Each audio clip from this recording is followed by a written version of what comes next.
remind members that they're expected to wear face coverings when not speaking in accordance with NHS guidance and with the House of Commons Commission? And can I remind members that they're asked by the House to have a lateral flow test twice a week if coming onto the parliamentary estate, and there is a test centre downstairs where you can do that, or you can do it at home.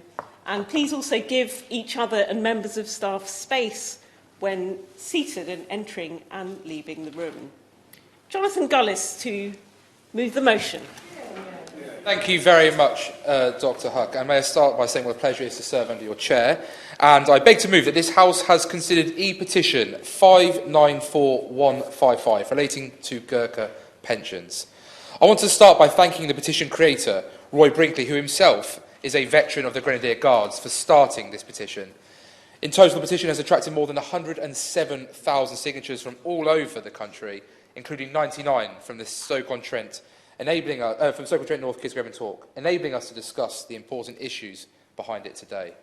I also want to thank Roy and his friend Jack for taking the time to talk to my office earlier today about the petition and all it means to them, and I apologise for not being able to meet them in person, but sadly, unexpected parliamentary business meant that I had to ask my staff to take the meeting on my behalf. I know that Roy is hoping to be, or is in here in Westminster Hall today, and that many Gurkhas have turned up in Westminster today to show their support for the campaign. Sadly, I am aware that we are likely to be disrupted by votes this evening, but I hope Roy and everyone outside will feel that they have done their campaign justice this evening. When preparing for today's debate, I realised I had not spoken on the Gurkhas in this place. I want to start from the outset for this topic as someone who holds all members of our armed forces in the highest possible regard. As a bit of family history, my great-great-uncle Alan Gullis fought on D-Day, who still lives today, and my grandfather and hero Terence Gullis served in the Royal Marines during the Suez Crisis, and my maternal grandfather, William Beecham, served in the RAF. There is also a strong veterans community in my area of Stoke-on-Trent North, Kids Grove and Talk. We are proud to be the home of the Staffordshire Regiment. In Kids Grove, the Royal British Legion has created a beautiful and touching war memorial garden, which is maintained and used all year round. And in Smallthorne, we have the fantastic Veterans Breakfast Club at the Green Star pub, run by Martin Hunt and Paul Horton. This family background and the strong ties to the armed services that we have in Stoke-on-Trent North, Kids Grove and Talk were key motivations behind the desecration of War Memorials Bill, as I brought forward in June last year with my honourable friend and gallant friend, the member for Bracknell, to secure better protection for memorials to our glorious dead. On top of this, today's debate comes at a poignant time, following on so soon from Remembrance Sunday. Every year we have poignant services across North Staffordshire and our United Kingdom in memory of our glorious dead. And this year, it was a real privilege to be able to attend the memorial service at Tunstall Memorial Gardens and lay wreaths and pay respects at memorials across the entire constituency. This year, it's also been very moving to be able to plant a cross in Parliament's inaugural Remembrance Garden on behalf of the people of Stoke-on-Trent North, Kids Grove and Talk, in memory of heroes like Gunner Zach Cusack from Smallthorne and so many other brave men and women who served Queen and country. And so I speak today as someone who knows just how amazing all our veterans are, and I hope I will do this subject the justice that it truly deserves. First of all, I want to say I know how just highly regarded the Gurkhas are and have been for over 200 years. Their service to the British Crown, both here and overseas, has been marked by excellence and sacrifice. As Roy said to my team earlier, these are some of the most loyal soldiers this country has ever had, and they have served on the front lines of every war that the UK has fought in for the last 200 years. Prince Harry famously served alongside them during his tour of Afghanistan in 2007 to 2008, and commented that when you are with the Gurkhas, there is no safer place to be. This record of excellence and heroism goes somewhat under the radar, and so I want to thank Joanna Lumley and the campaigners like her for bringing the Gurkhas into the limelight. I suspect, like many, I became aware of the problem Gurkhas have been facing following the tireless efforts of Joanna and all that she has done to get this issue on our political agenda. And more recently, we have had our attention refocused by the hunger strike outside Downing Street. Indeed, I understand that Roy knows one of the strikers personally. Having spoken to colleagues in the Ministry of Defence, and indeed other colleagues in this place, before today's debate, I know that their service is incredibly highly valued and respected. Their distinguished service is a source of immense pride in both the UK and Nepal. From engaging with Roy, I understand that the crux of the issue is the pension scheme itself, with the concerns of many Gurkhas relating to the historic Gurkha pension scheme, which ran from 1948 to 2007. Roy is seeking equal pension rights pre-1997, including back pay. The scheme differed from the arrangements for the rest of the British Armed Forces, being based on the Indian Army model because the Brigade of Gurkhas was based in Nepal until the 1st of July 1997. Despite that, I understand that for most Gurkha veterans, the 1948 Gurkha pension scheme provides a pension at least as good, and in many cases better, than that given to their British counterparts with identical periods of service. It is also the case that under the Gurkha pension scheme, all Gurkhas who retired before the 1st of July 1997 qualified for an immediate pension after only 15 years of service. This meant that typically they would qualify for a pension in their 30s. By contrast, before 1975, British soldiers had to serve at least 22 years before they could receive a pension. This meant that Gurkhas were receiving pension payments for over 25 years before most British soldiers of the same rank and length of service qualified for any payments. Following the change in the home base for the Brigade of Gurkhas in 1997 and a review of their terms and conditions of service in 2007, came a change to their pensions. Following this review, it was decided that the difference between Gurkhas' terms and conditions of service and those of their British counterparts would be eliminated. For Gurkhas currently serving and those with service on or after the 1st of July 1997, there would be an offer to transfer to the Armed Forces Pension Scheme. The reason for this cut-off was that this was when the UK became the home base for the Brigade of Gurkhas, and changes in immigration rules, backdated to the 1st of July 1997, meant that there was an increased likelihood of retired Gurkhas settling in the UK on discharge. This change, to better reflect the changed circumstances of the Brigade of Gurkhas no longer being based in Nepal, was most welcome. However, clearly, this hasn't solved all the outstanding issues. As such, it is welcome there has been ongoing engagement between the UK government, Nepali embassy officials and Gurkha veteran groups. The former Minister for the Armed Forces met repeatedly with Nepali ministers and veterans groups to discuss the outstanding issues. This led to the production of the technical report in which the Gurkha veterans' grievances, together with the UK government's responses, were set out in one document. This engagement has led to improvements in the Gurkha pension scheme, and in March 2019, a new package of measures was announced, including an increase to pensions under the Gurkha pension scheme of between 10 and 34% above the annual inflation rise, and a new £25 million investment in medical and healthcare facilities in Nepal for Gurkha veterans. The government has since agreed to reconsider the decision on the increase to pensions made in 2019, with a public consultation earlier this year which sought views on how changes should be implemented for the Gurkha pension scheme. That consultation closed earlier this year, and after considering responses, ministers will make a fresh decision on the size of the uplift. The Ministry of Defence has also agreed to start a bilateral committee to discuss all Gurkha veteran welfare issues in December. This move is very welcome, but I understand from what Roy has said that as yet there is no certainty over the timings of this important committee. If it is possible, I'd be very much appreciative if the Minister could share some more details on these plans in his response. Another key issue that Roy raised with me was the ability of Gurkhas and their families to settle in the United Kingdom, being granted citizenship and have the right to vote. Non-UK service personnel, including Gurkhas, can also apply for settlement in the UK upon discharge if they have served a minimum of 4 years and meet the requirements of the immigration rules. Settlement gives you the right to live, work and study here for as long as you like and apply for benefits if you're eligible. You can use it to apply for British citizenship. However, I recognise that while there is a straightforward route to settlement, the current system does place a financial liability on those personnel and their families, costing £2,389 per person. I am therefore delighted that the Ministry of Defence and Home Office are currently analysing the responses received to a draft policy proposal to waive fees for non-UK service personnel if they apply to settle in the UK at the end of their military service, provided certain criteria are met. I'm very happy to give way to the Honourable Lady. I'm very pleased that the Honourable Member raised the issue of immigration fees, because does he not think that the Home Office are fleecing Gurkhas and other ex-service personnel by charging £2,000 per person for a process that actually only costs £200 to administer?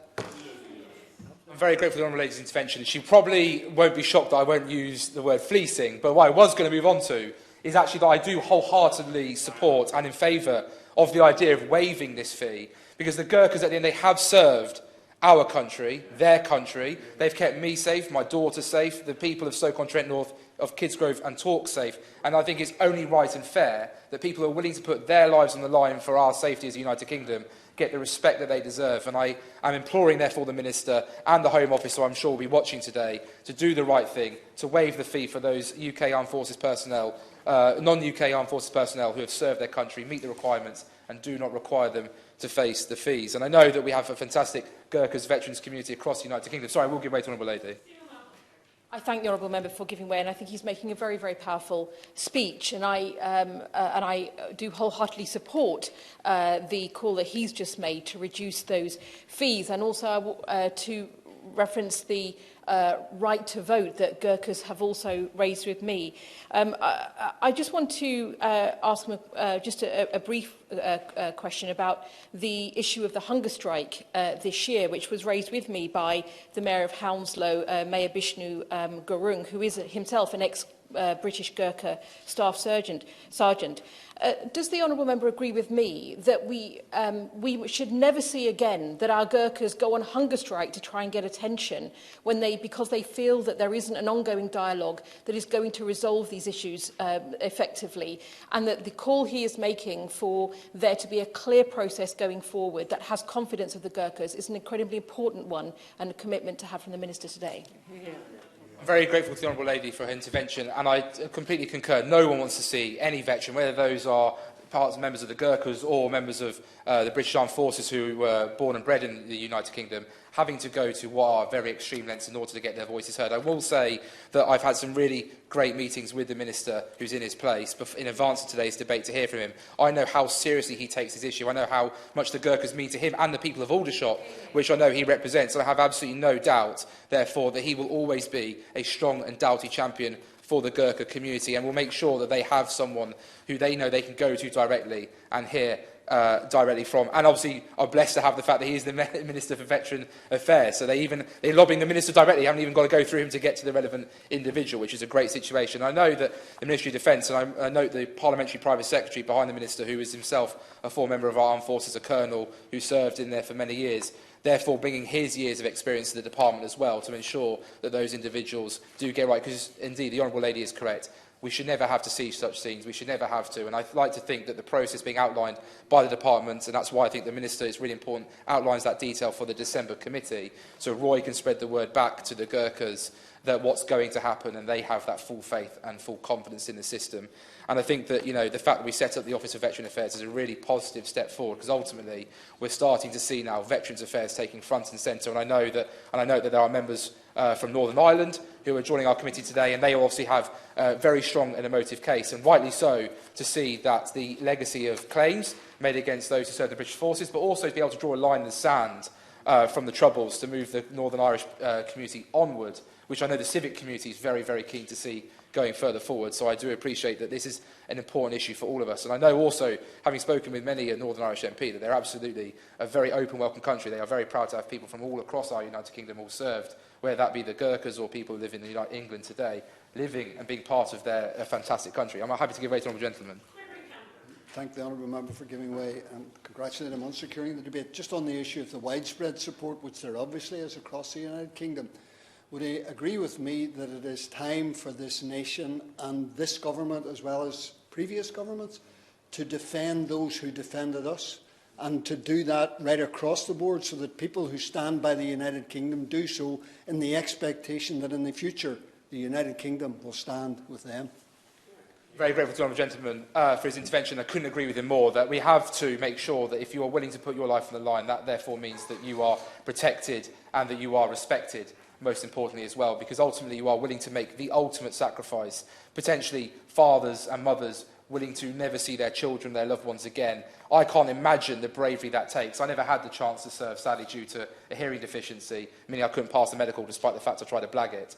But ultimately, I saw my grandfather, having spoken about his story, spoke to my great-great-uncle and what he saw on D-Day as a veteran himself. Ultimately, these people are heroes. And the Gurkhas, when we watched that documentary about their time and their life and their contribution to our United Kingdom's armed forces, when Prince Harry did go and do that expose, or I should say, sorry, the Duke of Sussex, when he did that expose about his time in Afghanistan and was sharing his stories with the newspapers of what it was like to be on the front line, I think it was a real time for me, as someone who was becoming a teenager to early 20s, really opened my eyes to what the Gurkhas are, which is always on the front line, Always the first in, always the last out in many cases, and I think it shows what a tremendous group of individuals who they are and what they're willing to do. But finally, I want to touch on, on one more point Roy made about support that is available to Gurkhas more generally. Over the course of the coronavirus pandemic, the UK has stood shoulder to shoulder with Nepal, making available support to help Gurkhas and their families in Nepal. We were one of the first countries to send life-saving medical equipment to Nepal, including 260 ventilators and thousands of pieces of personal protective equipment to help the country's fight against COVID-19. The UK is also one of the leading donors to COVAX, having committed $548 million to the scheme, and COVAX has allocated 2 million vaccine doses to Nepal. UK aid to the Gurkha Welfare Trust has also ensured access to life-saving support and supplies to Gurkha veterans and their communities throughout the pandemic. Gurkhas who have gained settlement are able to apply for and receive benefits, and as I said earlier, I'm very pleased that the government is looking at how to make settlement rights easier to obtain for non-UK service personnel, including for Gurkhas. In conclusion, Dr Ruck, I would like to thank Roy again for creating the petition and taking the time to share his time and concerns with me and my staff, and all those who have served Queen and country. It is important that we get it right on the issues that affect our veterans, and the Gurkhas are a special case even amongst that group of heroes. I am pleased that there has been movement on the Gurkha pension scheme with the important changes that came in 2007. I'm happy to give way to the honourable gentleman. I congratulate my honourable friend for his eloquent introduction to this debate. Would he agree with me? And as a rule, I don't like retrospection in our legislation. But the government of the time and this Parliament decided to give rights to Gurkhas to come and live in our country and have a path to citizenship. Isn't it therefore the case that retrospection could also apply to issues like pensions? The one perhaps follows the other. Very grateful to the honourable gentleman. I suppose in some ways I would say that retrospection has already happened to a certain extent. As I said earlier, there has been the uplift already, and there has been a consultation where they're looking again with the 25 million that's gone in, so I suspect that we'll see more movement. I do understand it is very complicated pre-1997 and that may cause some MOD technical difficulties, but I also understand that the MOD is fully aware of their need, and I will happily give way one more time. Yes, I take the point that my honourable friend makes. I think the government has made large steps to come to a settlement on almost all of the outstanding issues. But I was in particular referring to those Gurkhas who retired in their service in or before 1997. I'm thinking in particular of Major Chitra Rana, my constituent in Woking, and many others. He's lived in Goldsworth Park in my constituency for many, many years now, as do many other Gurkhas. So I think we do need to look at the pre-1997 retirees as well. Well, I'm very grateful to my friend, and I totally hear the case, and I'm unfortunate to not have an individual in my constituency who can share their story, and it's a doughty champion, obviously, for his constituents, my honourable friend. And I'm sure that the Minister for Veterans has taken that note and will absolutely sit down and go away with it. And I must say, having spoken with the Minister, I do have confidence there is going to be a very fair settlement coming down the road. It may not be full retrospection like some would want, but I think it will be a suitable and adequate arrival point that means that everyone can start to look forward rather than looking backwards. And clearly, however, this hasn't resolved, as we've just been talking about, and all the concerns of some Gurkha veterans, and so I am pleased that the government has been willing to keep engaging and keep dialogue going. I very much look forward to seeing the response on the public consultation on waiving fees for non-UK service personnel, which I feel could be very significant, as well as the outcome of the bilateral committee on Gurkha veteran welfare. With that, I'll bring my opening remarks to an end. I look forward to hearing what honourable members and the Minister has to say on this important issue. Thank you, Dr Ruck. The question is that this House has considered petition 594155. Given the time we've got left in the three front benches, I think if everyone remains within 5 minutes, I think we were doing the math, then everyone gets in. And I start by calling Ruth Cadbury. Dr Huck, and it's an honour to speak in your chairship, I think for the first time for me. And I'd also like to very much congratulate the member for Stoke-on-Trent North for his excellent speech. I hopefully won't take as long as 5 minutes, but and I'd also like to thank him for the interventions he took as well, because that was very generous of him. As the MP representing half the borough of Hounslow, and my colleague Seema Malhotra represents the other half, we know that we speak for our local community when we say how proud we are of the large Gurkha community in Hounslow. We're proud not only of their loyal service to our country, including in the fight against fascism in World War II, but we're also proud of their years and years of service locally, whether it's through civic life, through their work with charities, or through the many small businesses which play a huge role in our local economy. And as my honourable friend for Feltham and Heston has already said, our own mayor this year, 2021-22, Councillor Bishnu Bahadur Gurung, served as a staff sergeant with the Gurkhas and retired in 1995 after 19 years of service, having received both a long service and a long service medal and a good conduct award. And after his service and settling in Hounslow, he's worked full-time as a London bus driver. He's also chairman of the Gurkha Nepalese community in Hounslow. And he's such a good reminder that the service the Gurkhas do not end when they retire. So it was heartbreaking to see that a group of Gurkhas went on hunger strike back in August. The fact that they were pushed to go to this length just shows how ignored they felt. And I welcome that they've since met with ministers from the MOD and that there are ongoing talks about a number of issues. We've already touched on the immigration fees issue. Yes, of course. I thank my honourable friend for giving way. I just wanted to ask her in relation to the comments she was making about the Gurkhas and their ongoing service. Does she not agree with me that the way she has described not just the journey of our mayor in Hounslow, but others, that it's indicative as well that he has chosen SAFA to be his mayor's charity as well this year, and drawing in to all he does the story of the veteran community and their engagement in our public life? Yes, she and I were at the Mayor's fundraising event just 3 weeks ago, where we had a wonderful presentation from SAFA, and we do congratulate the Gurkha community and Councillor Gurung on the work he does to fundraise and to support and spend his time working volunteering time for SAFA. I won't repeat the points already made about the immigration fees, but I'm also concerned about another issue that's not yet been raised, and that's how many Gurkhas living on the low incomes because of the pension problem, so many will have been in fact impacted by the decisions to cut £1,000 a year, £20 a week from universal credit.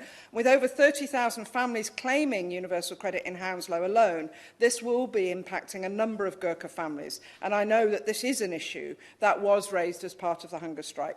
So, in conclusion, Dr. Huck, surely their service to this country and to communities across the land, they deserve better than being forced to survive on the edge of poverty. So I do hope that when the Minister responds later today, he will make clear just what our government is doing for all those Gurkhas who gave up so much in service to our nation. Maria Miller. Thank you, and it's a great pleasure to serve with you in the chair, Dr. Huck. And can I thank the Petitions Committee for making time for this debate, and to my honourable friend, the member for Stoke-on-Trent North, for very eloquently leading this debate today. And I agree with many of the things that he raised in his speech, and I won't repeat them for the sake of time, but particularly making sure that our relationship with Nepal, as well as the Gurkhas, is as strong as it can be, and the support that he underlined in terms of our support for them around the COVID pandemic. And Dr. Huck, Gurkhas have made an outstanding contribution to the UK over many years of dedicated service and are rightly held in high esteem by both the British Army and the British public. And I've had the honour of meeting many Gurkha veterans in my own constituency in Basingstoke, because we have one of the larger Nepalese communities in the UK, being just down the road from Aldershot, my honourable friend's constituency, the Minister. But I've also had the opportunity of meeting Gurkha soldiers during my time in the Armed Forces Parliamentary Scheme, and though I don't have the years under my belt of some esteemed members here today who served in the Armed Forces, I can say firsthand, having met some of those soldiers in conflict zones, you could understand their tenacity and their resilience, which was writ large. My constituency of Basingstoke is proud of its large Nepalese community, many of whom are Gurkha veterans and have served our country bravely. and their families have decided to make the UK their home. The Gurkha veterans and their wider families play a central role in Basingstoke, including at civic events like Remembrance Sunday very recently, demonstrating the importance of remembering the contribution of people across the globe to protecting our way of life on these shores. And more than 700 people in Basingstoke signed the petition for the debate today.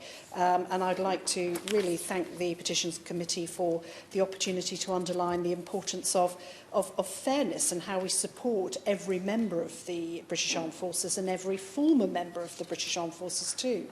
And it's that fairness when it comes to pensions and the way we treat Gurkhas at the end of their military career that's been central to the many conversations and meetings I've had with my constituents who have Nepalese heritage over a number of years. Of course. Matthew Pennicook. Thank the Honourable Lady for giving way. She mentioned fairness. Would she agree with me that when we're talking about the need for pension parity, it's not just Gurkha veterans themselves, it's also widows and other family members, who there are many thousands, including in South East London. And then when we're looking at welfare in the round and what the bilateral committee might look into, that widows in receipt of the GPS have got to be at the forefront of hopefully the government's mind. I think the honourable members actually pointed out the complexities of these discussions that are going to happen in the coming weeks, and I'm sure the Minister would want to hear his remark and pick up on it perhaps later on.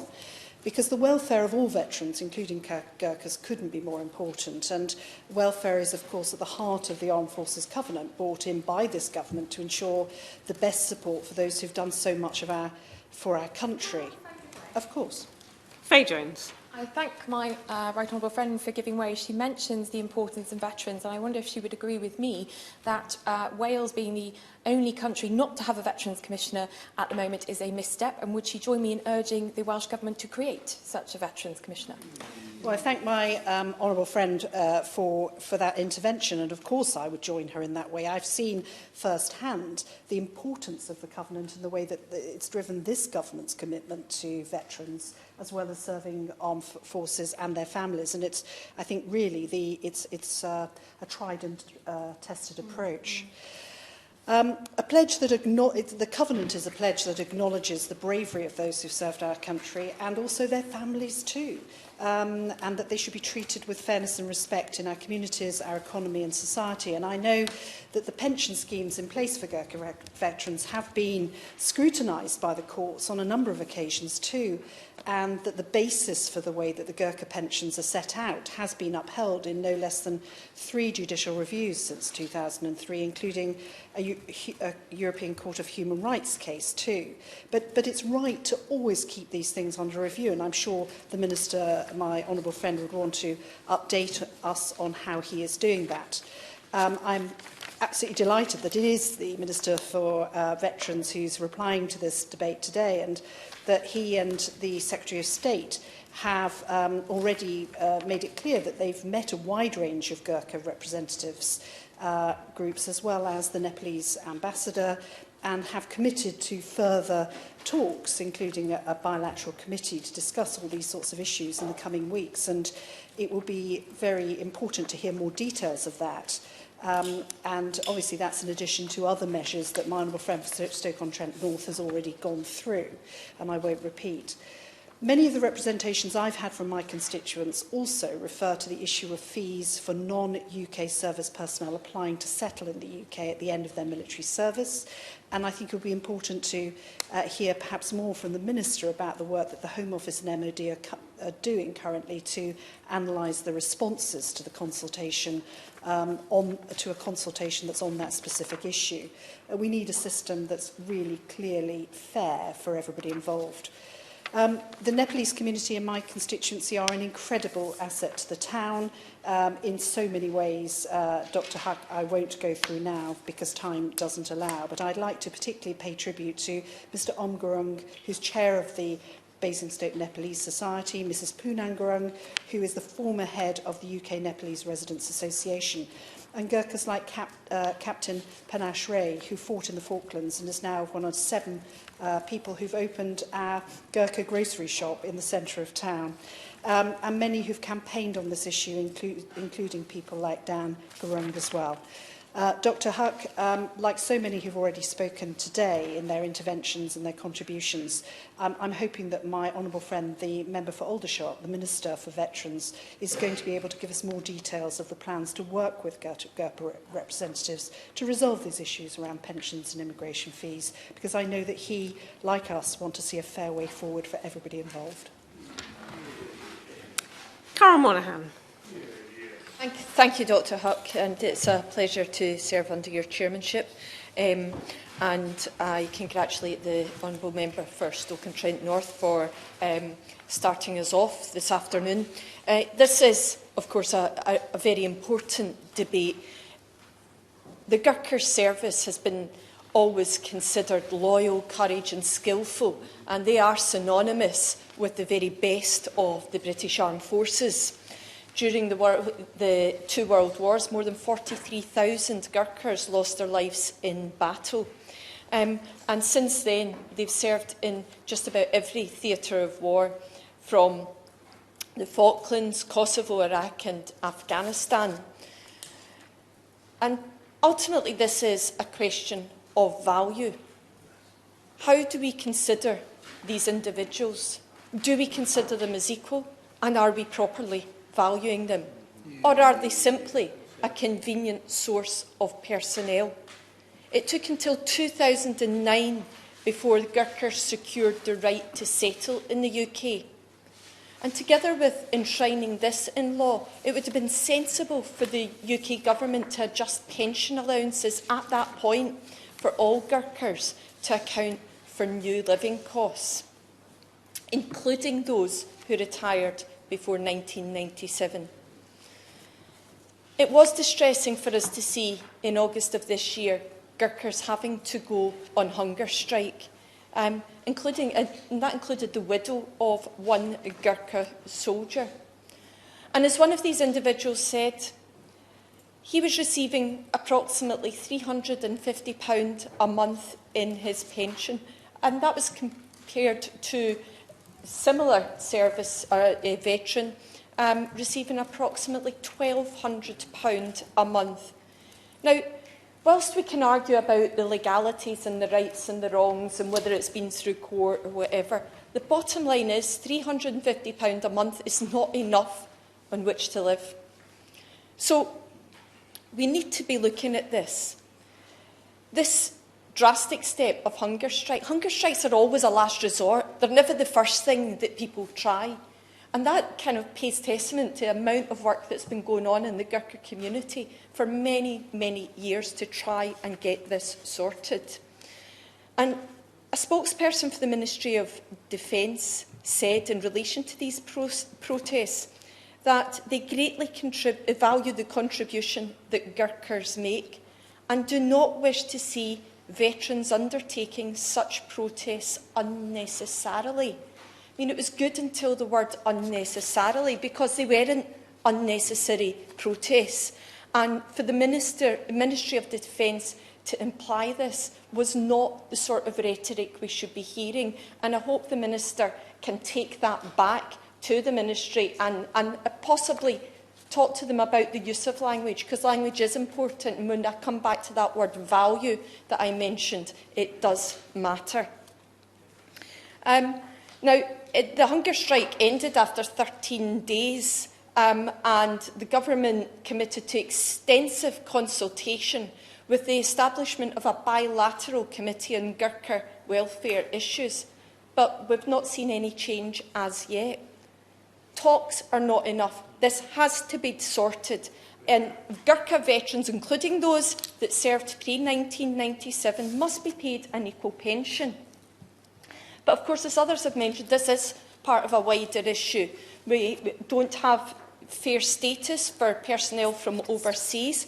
I mean, an individual with a wife and 2 children, for example, will be paying £10,000 to try and bring the partner and children here. There's instances of individuals being refused NHS treatment.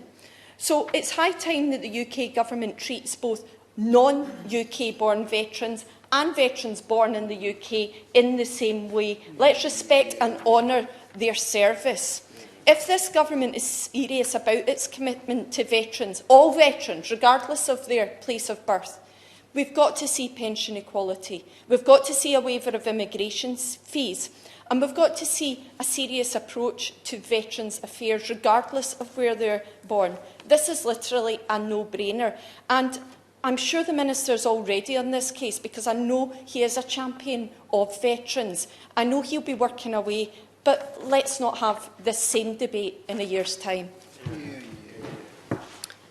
Faye Jones. Dr Huck, it's a pleasure to see you in the chair, and I should start by declaring an interest in that my partner is a serving member of the Armed Forces, although not a Gurkha. I do want to thank the Petitions Committee for bringing forward this debate and for the typically energetic opening contribution from my honourable friend, the member for Stoke-on-Trent North. I rise to speak because the Gurkha community are a treasured and valued part of my constituency in Brecon and Radnorshire, so I am not surprised that 253 people signed this petition. We share a long history with the Gurkhas, who, as we know, have played a critical role in aiding our British Army for the last 200 years. I was struck by the comments from the member for Brentford and Isleworth when she mentioned the Commonwealth history of our soldiers, and I do think that is an element of our history that is not well understood, and perhaps we need to do more on that. I'm very pleased to have the opportunity to speak on my support for the Gurkhas once again. I described my strong affection for them in my maiden speech, but delighted to do so once again. This debate is in very good hands. I know that this Armed Forces Minister very much values the Gurkha community that he represents, and I thank him for his consistent engagement with the Gurkha community nationally. The hunger strike we saw earlier this year was extremely difficult to watch, but drew national attention to this important issue. There is no doubt that all in this place are extremely sympathetic to their campaign, and I know that the Minister will give reassurance later that he is doing all he can. My home in Brecon is not only home to hundreds of Gurkha families, but is also twinned with the beautiful village of Dampus in the northern part of Nepal. Gurkha soldiers that I have met say... Yes, I certainly will. Yes, happy to. Dr Jamie Wallace. I thank my honourable friend for giving way. Does she agree with me that places with high proportions of Gurkha veterans, such as my Bridgend constituency in Wales, should be incredibly proud of that, actually, and also that it is the right thing to do to remove the financial liabilities on Gurkha veterans wanting to resettle in the UK, and especially in Wales, provided, of course, that they meet the criteria? I thank my honourable friend for his intervention. I agree with him. I think that I will go on to talk about that later in my speech. But Gurkha soldiers that I have met in my constituency tell me that they love living in Wales. They have a strong connection, and it reminds them very much of life back at home in Nepal. In my constituency, they are valued members. Many volunteer with the Brecon Beacons National Park. Many are heavily involved in the hospitality community, and I think of Kuzuman Gurung, who runs the new Gurkha Inn in Talgarth, and I highly recommend their curry. But there are many active soldiers who work at the Infantry Battle School in Brecon. As we have already heard, the issue of pension rights is extremely emotive, but Britain does have a strong history of protecting its soldiers and veterans. I will always campaign for us to do more, and I refer again to my campaign for the Welsh Government to create a Veterans Commissioner in Wales so that veterans right across the UK can count on consistent support from all of their governments. I very much support and echo the comments from my honourable friend for Bridgend. I very much support the recent proposal to waive settlement fees for non-UK service personnel. I hope that the Minister will be able to say more about that. I cannot support the accusation that the Gurkha pension scheme is less than satisfactory than the Armed Forces pension scheme, as has been raised during the debate. The majority of Gurkhas residing in the UK qualified for the GPS received an immediate pension after 15 years' service. This is different to British soldiers on the Armed Forces pension scheme, who mostly do not serve the 22 years necessary to qualify for an immediate pension, instead having a preserved pension payable at the age of 60. So quite rightly, Gurkha veterans are well looked after in line with their years of dedicated service to the British Armed Forces. I was delighted that in 2019, the previous Minister for the Armed Forces, now in the other place, provided a £15 million increase to the Gurkha pension scheme, increasing pensions upwards of 34%. This was a welcome and deserved increase. The government has ensured that cultural norms are met and, I believe, protected by ensuring that in the event of the death of a Gurkha pensioner, the surviving spouse, children, parents and dependent siblings are eligible for it. It is very difficult to introduce improvements to public service pensions retrospectively, and so I hesitate to amend the Gurkha or to call for amendments to the Gurkha pension as it stands. The large majority of Gurkhas in the UK qualify for the 1997 threshold, are therefore most critically eligible for the AFPS, in addition to qualifying for the full range of welfare benefits, including pensions credit. To conclude, with just a few seconds remaining, I believe that this to be a fair and just scheme that protects our most valued Gurkha veterans, ensuring they deserve a well-deserved retirement. But I do urge the Minister to continue his engagement with Gurkha veterans and, above all, veterans right across the UK. And to be honest, with a dropout, we can elasticise the time of 5 minutes. I should have said, sorry. But to take advantage is Matt Rodder. Thank you, Dr. Huck, and it's a pleasure to serve under your chairship. And I'm grateful to speak in this very important debate today. I'd like to make 3 points in the time that's available to me. First of all, to add my support to the points made by the Honourable Member for Stoke North to pay tribute to the Gurkhas and their service to this country over nearly two centuries, to point out the high level of local support within Reading and Woodley for this community and their valued service, and also to call on the Minister, who I'm looking forward to hearing his speech later, to respond in detail to the issues that have been raised. First of all, Dr. Huck, I would like to spend a few moments paying tribute to the Gurkhas. They have a long and loyal service to this country, and it's worth mentioning some of the military history in a brief form. They were vital in World War I. It's less well known than their service in World War II. They played a crucial role in the defence of India in World War II, and they've taken part in many recent conflicts defending this country and our interests overseas. These include, obviously, the Falklands and Afghanistan, and many others in between. We owe a debt of honour to these brave soldiers, and I do hope that the Minister, who I obviously understand is a gallant gentleman, will respond in an appropriate way. I would like to point out, as other colleagues have today, the very high level of support in our community, and indeed to perhaps dwell on some of the measures from the community's own support for the Gurkhas. I also wanted to add that I was privileged some years ago to visit Nepal, and I would like to say that I was overwhelmed with the generosity of local people and the wonderful support they have for foreign visitors to their beautiful country. Reading has a population of nearly 3,000 Gurkha and Nepalese people, as the Honourable Lady from Basingstoke mentioned, common in our part of southern England, close indeed to Aldershot. Many are retired Gurkhas, although not entirely. We have some highly skilled migrants from Nepal as well. And many of them live on relatively modest incomes. We have a number of pre-1997 pensioners living on very modest incomes in what is, I'm afraid to say, a high-cost area within the southeast of England. Many work in crucial local public services, as indeed other colleagues have referred to earlier, such as in the NHS at the Royal Berkshire Hospital, on Reading buses, where many serve as bus drivers, many other forms of public service as well, and indeed in local businesses, and we're proud to have many small local businesses linked to the Gurkha community.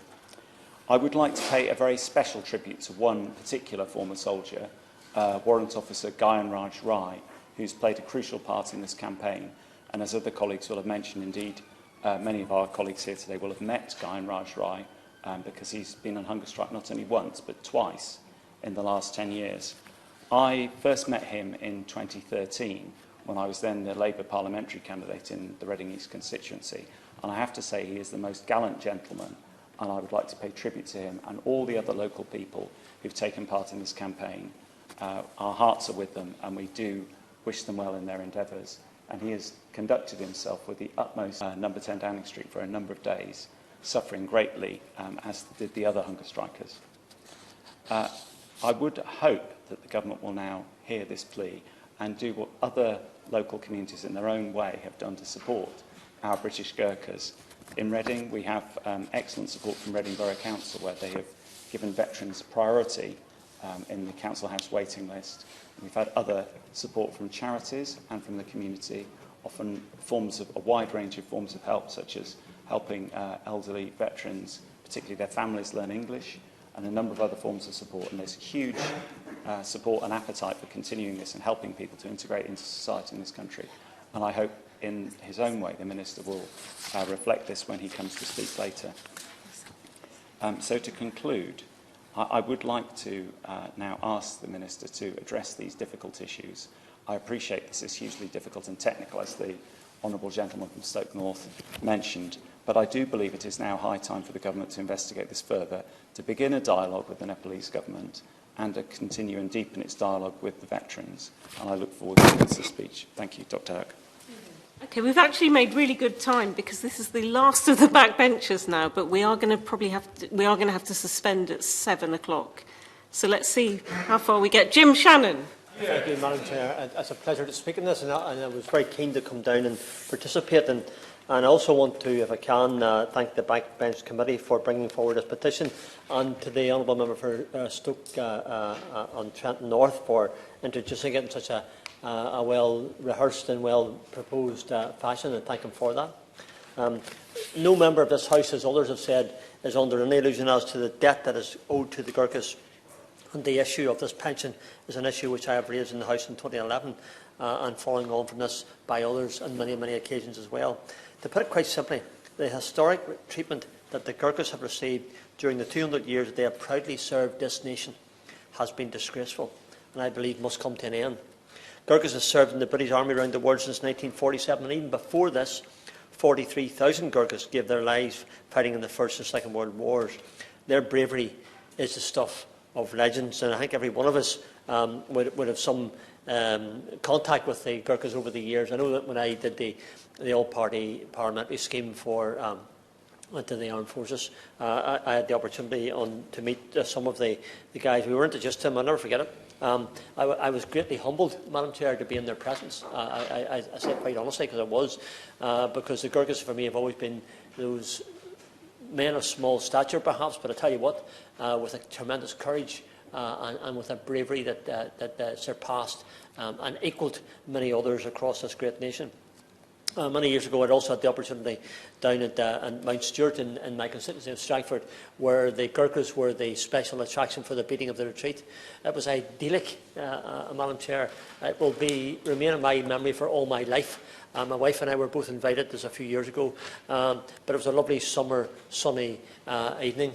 And out at the Mount Stewart House, which is run by the National Trust, the beating of the retreat was done by the Gurkhas. Unforgettable, and to the day I die, I'll always remember it. So it's been more than 3 years since the joint technical report on the British Gurkha case was exchanged between two governments on the 22nd of March 2018 at Whitehall in London, which was the basis for a dialogue to address the main concerns of the British Gurkhas, the very things that every person here has said today. To date, the silence has been deafening, and it's time we stepped up and stepped in, just as the Gurkhas have done for us. The Honourable Gentleman in his intervention referred to the bravery of the Gurkhas, and they deserve the equal treatment quite simply because they fought in the same theatres of war alongside those who have got the full pensions, which the Honourable Lady referred to, and which the Gurkhas haven't. The people have made clear their opinion in signing this petition, as clear as a bell, as clear as it can be, and there can be no doubt whatsoever.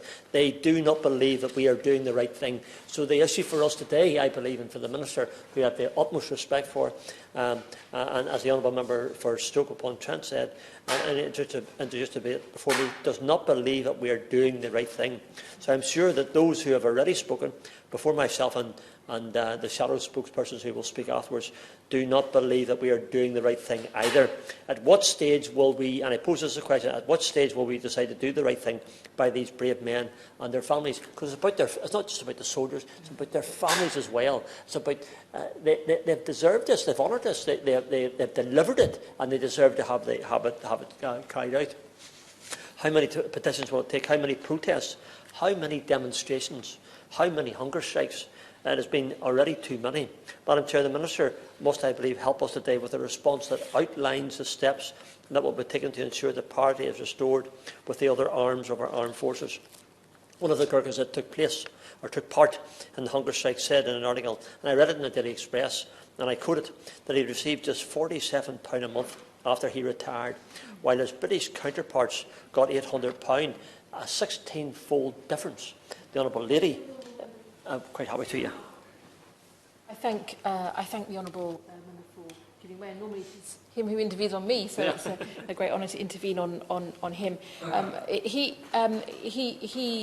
makes the very important point about the huge difference in payments received. And does he not agree with me that one of the reasons behind this inequality, with the assumption having been that many would be going back to Nepal who didn't, needs to be understood and addressed by virtue of the reality that is now their reality and their lived lives, not the assumption that was made many decades ago now. Thank you really for that there, and she's absolutely right. It's not about assumption, it's the reality. So this debate's about the reality for what it is for the Gurkha soldiers and for where they are. The Honourable Lady, in her contribution, she also referred to the fact that the soldier today receives £350 a month compared to £1,200 for former British soldiers. £850 difference. Is that parity? Is that equality? Is that right? No, it's not. And therefore, it's very clear to me that we've got to try and do something. When the Gurkhas fight, no one can accuse them of being second-class warriors. Their courage is equal, if better, on some occasions. They're in a class of their own, and yet they demand only parity, equity and fairness. They fought alongside other regiments and more often than not at the forefront in battle, and deserve the same benefits, the same pensions, the same welfare that their colleagues have been in receipt of. So how many right-thinking persons can argue that this is not a debt that is owed, and that we do have a role to play in ensuring the payment of this debt? I believe it's as strong as that. I certainly can't, and therefore again today I'm proud, along with others, to stand with the Gurkhas as they have stood for freedom and democracy under the banner of our monarchy and our Queen and our King, whenever that was the case. I do understand, of course, that there are talks set to begin between the UK and Nepal in the form of a bilateral committee to discuss all Gurkha veteran welfare issues.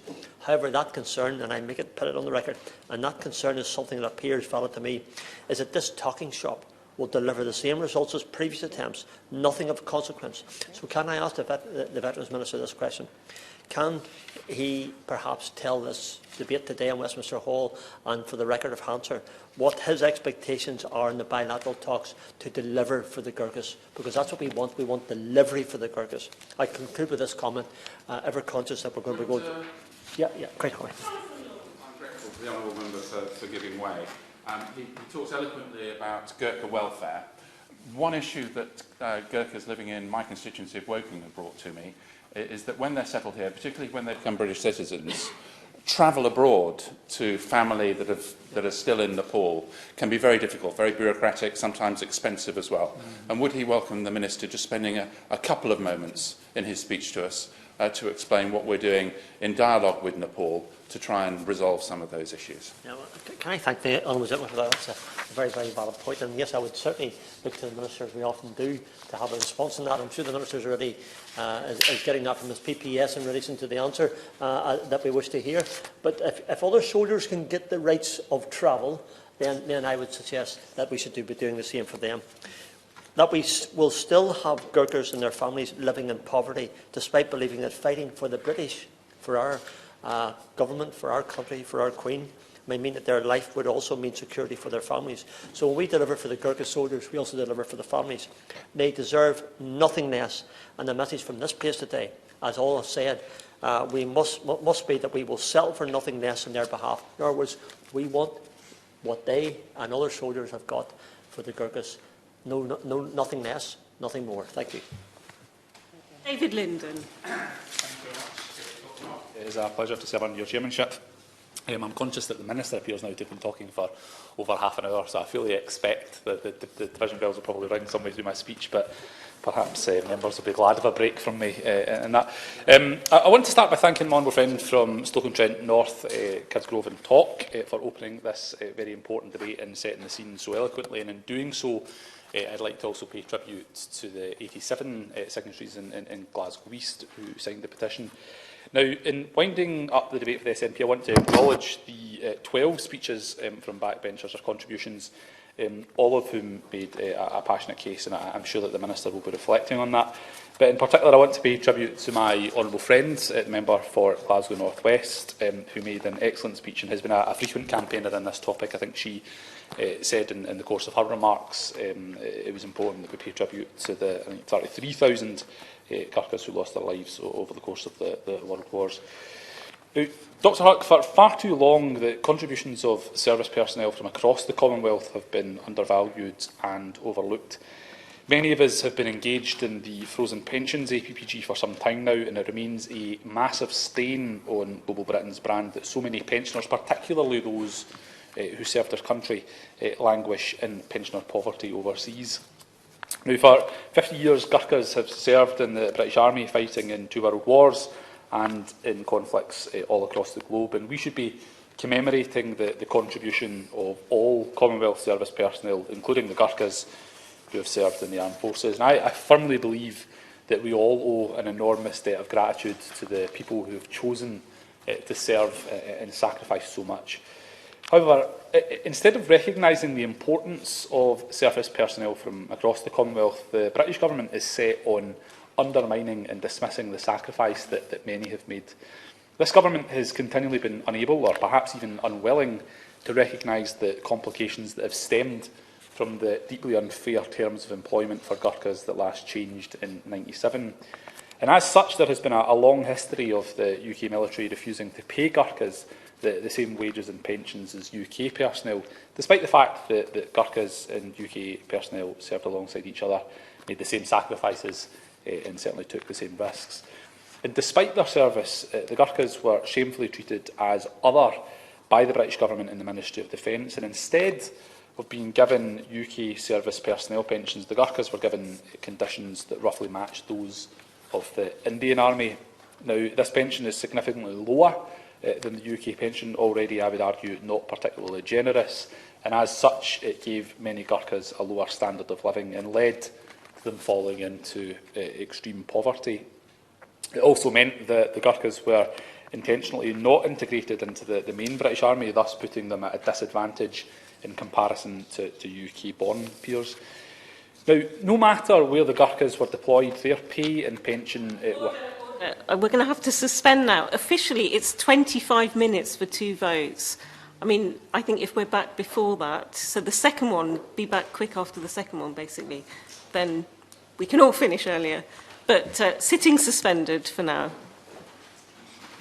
Thank you.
Resumed until maximum of 7:44. David Linden, before he was so rudely interrupted. I will not hold that against. I'm very happy to give out my honourable friends. And I'm sorry to rudely interrupt him again. I apologise to you, Chair, as well. This is a fleeting visit because I'm trying to be in both chambers at the same time and haven't quite really mastered the act yet. Before I left, the Honourable Gentleman raised the key issue for me and many of my constituents, which is the issue of poverty that they've been thrust into as a result of, to be frank, an act of gross discrimination over years. Does he believe the same as me, that because of the length of service, the commitment that they've shown, both in terms of the human sacrifices that have been made, we should never allow this group of people to live in that level of poverty that he described earlier, and that we need redress as rapidly as possible?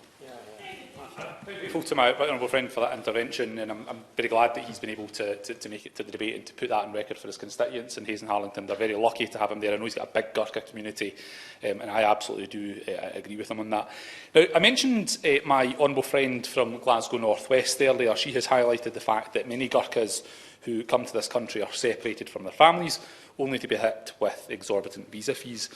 I also want to highlight and pay tribute to the immense bravery of the 3 hunger-striking Gurkha veterans who refused food for 13 days until the British government agreed to further talks.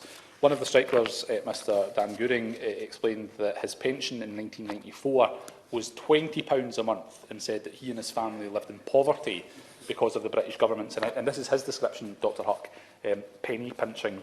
And I think this, I'm afraid, is the crux of the issue. Far too many Gurkhas now find themselves and their families in poverty due to not being eligible for the UK Armed Forces pension. And I'm glad to hear that the UK Government has since met with the Gurkha advocacy groups, representatives from the Nepali Embassy and indeed the Ambassador. And further to these discussions, the announcement of the bilateral committee to discuss all Gurkha veteran welfare issues is certainly a positive step forwards. However, the measure of progress on this won't be words, it will be action, and I would absolutely concur with the point made by my honourable friend from Strangford that this cannot be a talking shop, and I'm sure that the Minister will be reflecting on that. Now, the Ministry of Defence outlined in their statement that they are, and I quote, committed to ensuring that the Gurkha pension scheme is sustainable and fair alongside other UK public sector pensions. And I, Dr Huck, would pose a question to this House that, yes, it's one thing to compare pensions alongside each other, but one of the things that we're not doing in this debate is comparing the fact that Gurkhas have served in the exact same way alongside British forces. So if we can compare and recognise the equality in theatre, then surely the same should be true of pensions. So I very much urge the Government to uphold that commitment to the Gurkhas and ensure that they are treated equally. Now, the Gurkhas have the support of many of their comrades who they served alongside in several veterans groups in the UK. Service personnel born in the UK recognise the sacrifice and the contribution of those in the Commonwealth, and it is time that the British Government does the same. So the Government should resolve this issue and ensure parity by simply matching Gurkha veterans, personnel and recruits to the same terms as those serving in the armed forces from the UK. But this Government's lack of full recognition of Gurkhas in UK service, as well as those from the wider Commonwealth, is a fundamental failure to right a transparent and, I would argue, historic wrong. Moreover, as I said earlier, I think it is an enormous stain on the so-called and much-vaunted Global Britain strategy, which this Government trumpets. And even if the terms might be being changed retrospectively, the Government has a moral duty to those that have risked their lives in the UK Armed Forces to treat them with the same respect as those serving who come from the UK or these islands itself.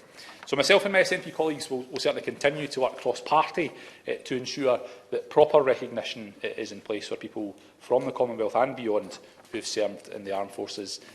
But to be quite blunt, it is time that the British Government gives the Gurkhas this recognition and respect, because anything less would, in my view, be shameful. Shadow Minister Stephen Morgan.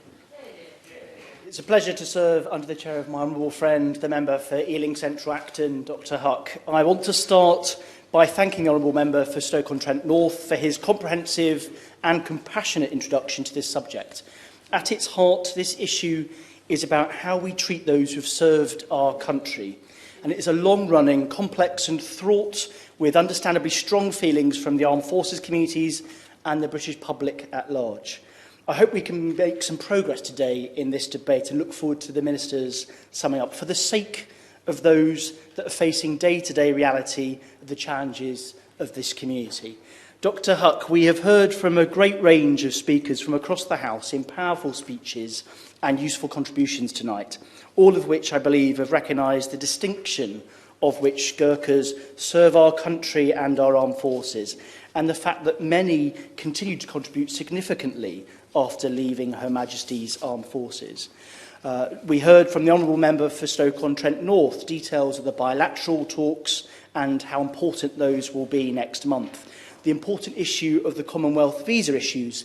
It's worth pointing out that government proposals currently under consultation will only benefit 1 in 10 veterans. And he did stress the importance of waiving fees and looks forward to those proposals coming forward.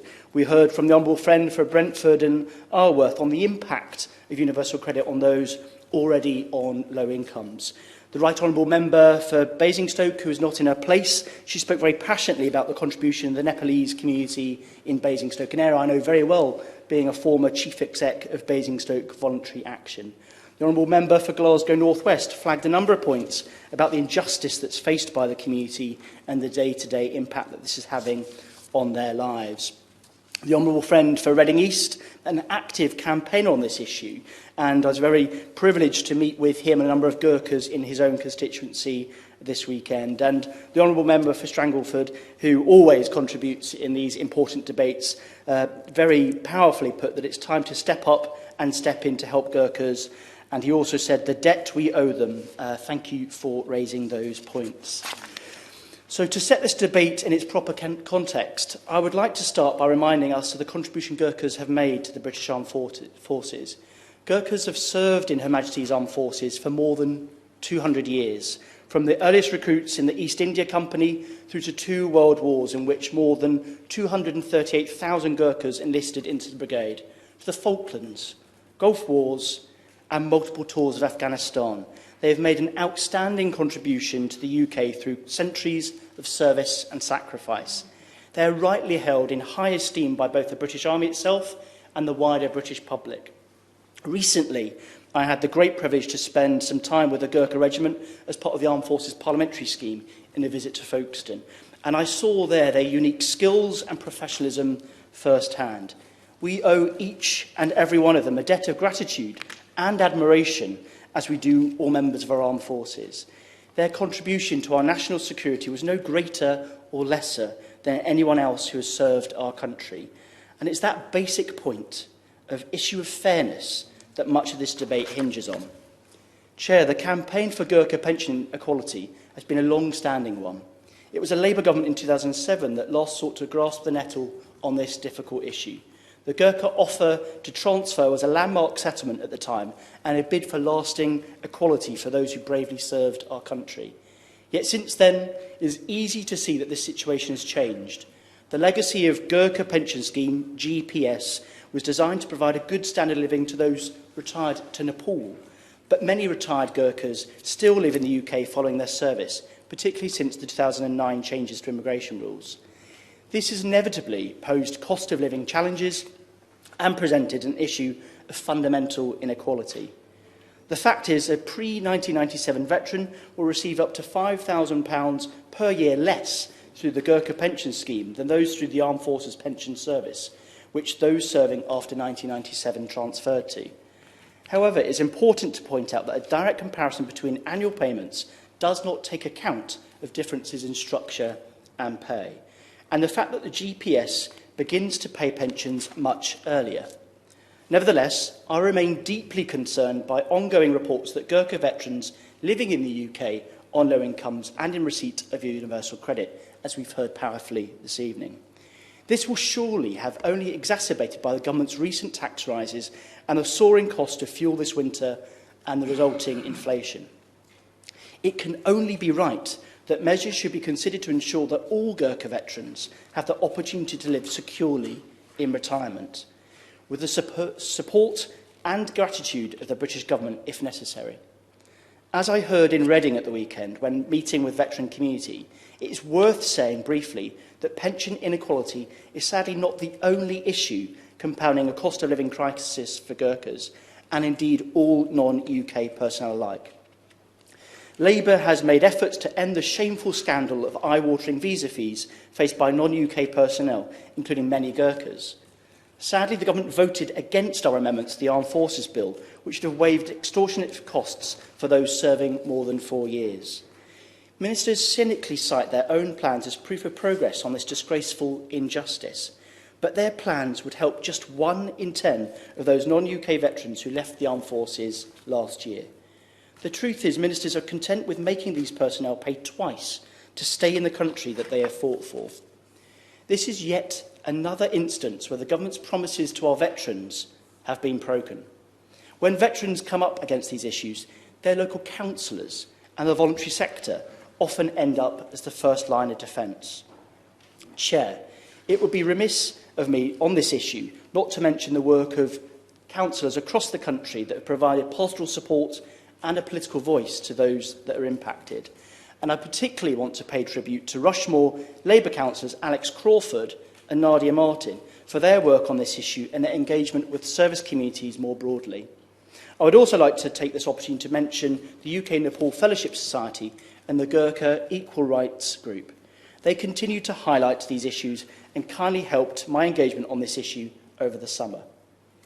Chair, the strength of feeling on this important issue is summarised neatly by over 100,000 plus people who have signed this petition.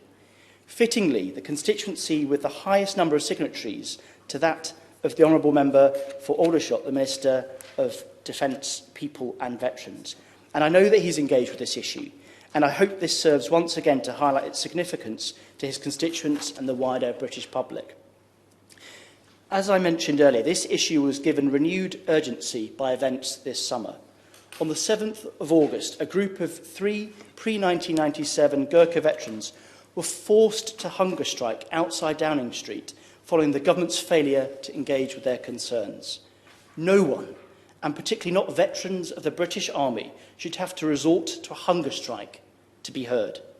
I went to visit them outside Downing Street to hear campaigners' views directly. And what struck me most was their desire to be listened to. They just wanted to be heard by the country that they had fought for.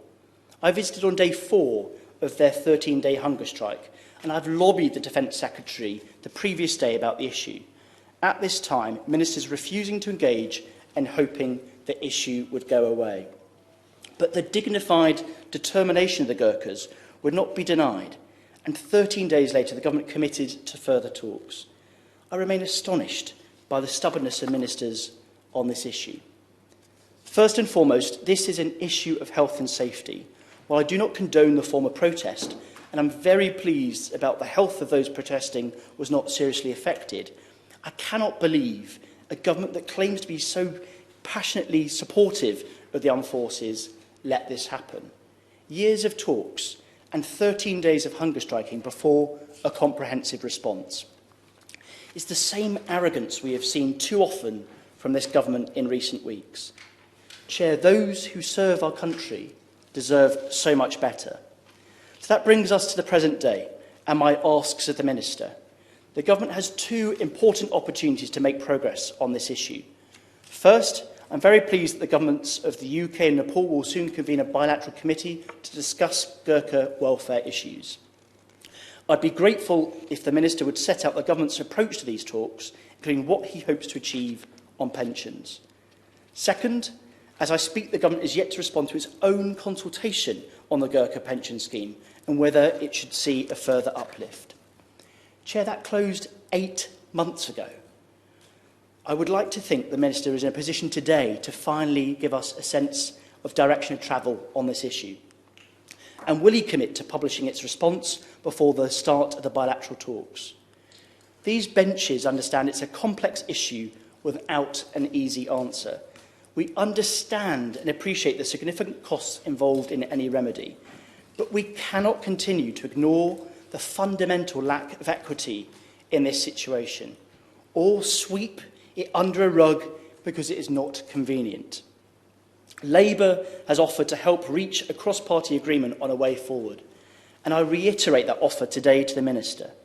Chair, I hope the Minister will provide long overdue leadership and accountability on this issue. That is exactly what the service of Gurkhas to our country demands. Minister Leo Doherty. Thank you very much, Chair. I'm very grateful for the Shadow Minister's remarks. And I want to start by putting on record my thanks to the Honourable Member for Stoke-on-Trent North for leading this debate. And I would like to reiterate the thanks that he expressed to Roy Brinkley.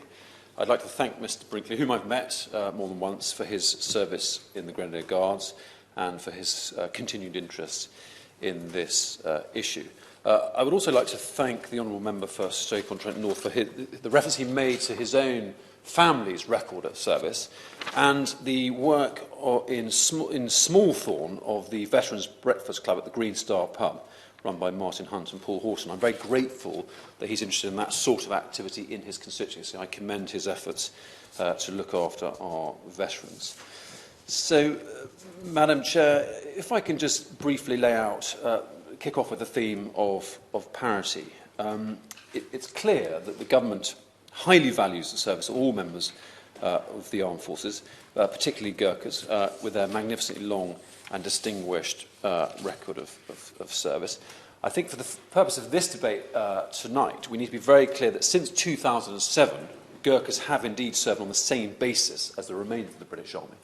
And under consideration really are those who enlisted and served prior to 1997.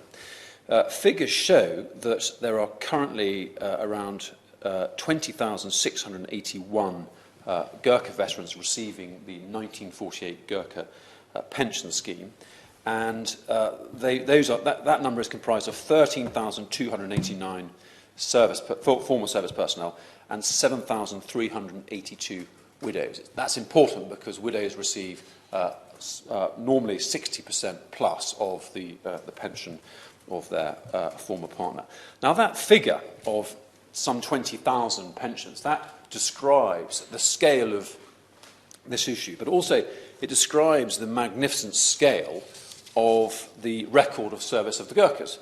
The Honourable Gentleman referred to their magnificent 200 years of service, 13 Victoria Crosses, won by native Gurkhas, and I'm very, very proud of the deep local connection that I have with the Brigade of Gurkhas in my borough of Aldershot. We're very pleased to be the home of 10 Queen's Own Gurkha Logistic Regiment, and many, many thousands of Gurkhas have settled and now make their homes in Aldershot, Farnborough and the borough of Rushmore following 2009 change in status of settlement.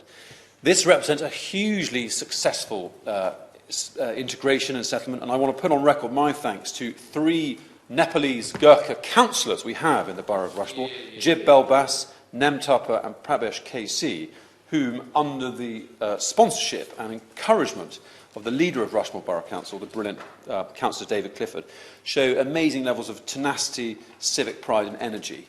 And this was all brought beautifully illustrated by the recent unveiling of the Gurkha Victoria Cross winner, Kulbir Tapa Magar, and I was honoured to attend that in Rushmore very recently. So we are fiercely proud of our Gurkha community in the borough of Rushmore.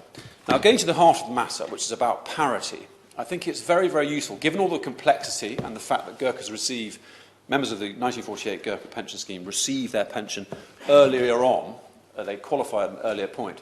I think it is instructive just to reflect on, in the round, of the lifetime benefit of the 1948 Gurkha pension scheme compared to the Armed Forces pension scheme 1975, which the majority of British service personnel and veterans would be receiving. So if we compare a private soldier retiring in 1998 with 15 years service, if we compare him on the 1948 Gurkha pension scheme to a British private retiring after 15 years service, the member of the Gurkha pension scheme, the lifetime value of his pension will be £179,000 compared to the British service person, that will be 114.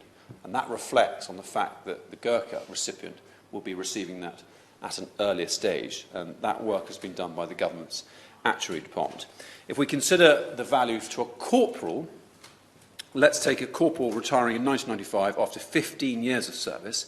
the lifetime value for the Gurkha corporal will be 158,000, compared to a British corporal retiring after 15 years service on the Armed Forces Pension Scheme 75, the value will be 150. So that's 158 for the Gurkha and 150,000 for the non-Gurkha. This describes the complexity therein, and also reflects the fact that Gurkhas traditionally have been in receipt of these pensions earlier on. We should also point out that, of course, the vast majority of these pensions, out of the 20,000, it's only 150 that are not drawn in the pool.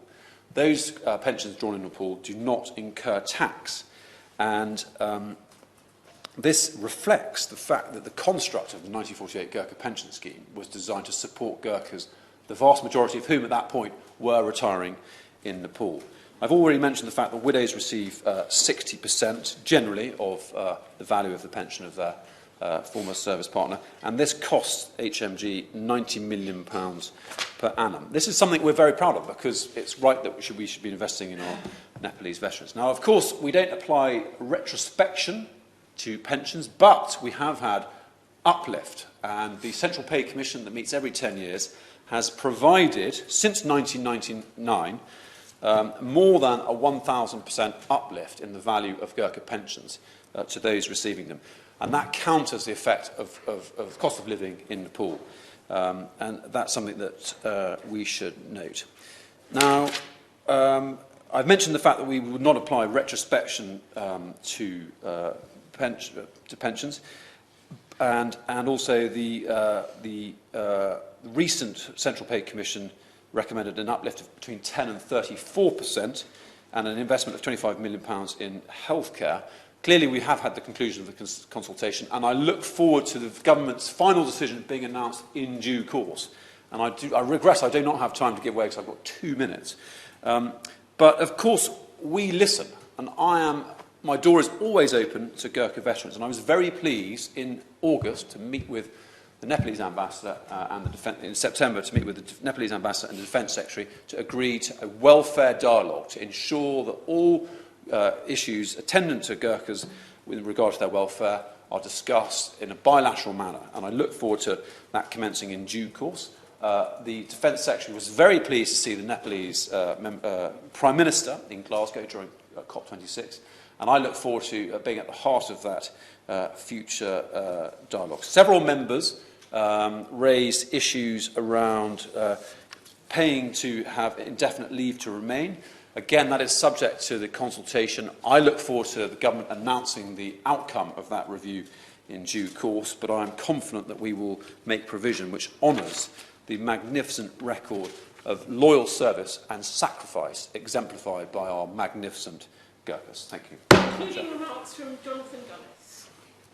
Thank you very much, Dr. Ruck, and thanks to all those who took part. And I don't know if it's customary, Dr. Ruck, am I allowed to take an intervention at this summing up stage? Or because I did notice that my right honourable friend, the member South Swindon, was keen to get in. Thank you very much, Dr. Ruck. I'm very grateful to my honourable friend. Can I just say on behalf of the Gurkha community in Swindon that I have the honour of representing, I've wrestled with these issues for many years. Does he, like me, take some encouragement from the hard work of the Minister, particularly working on the uplift and the negotiations that he's been conducting with the intercession of the Nepalese Embassy since September? Thank you very much, my right honourable friend, for giving way. Giving the intervention, and absolutely agree with him that I think the Minister has been exemplary. I know how tirelessly he's worked, and thank him for all the kindness he showed me in preparation of today's debate, as well as my right honourable friend, the member South Swindon, who was very kind to offer his words of encouragement and knowledge in this issue. I think it's been a fantastic debate. I think it's very clear that we all absolutely respect and want to see the Gurkhas well looked after, and I look forward to hearing the outcome of the consultation and the government announcements coming in hopefully a few weeks' time. The question is that this House has considered E-petition 594155 relating to Gurkha pensions. As many are of that opinion, say aye. Aye. Of the contrary, no. And I think the ayes have it. I think the ayes have it. Order, order. Sitting adjourned.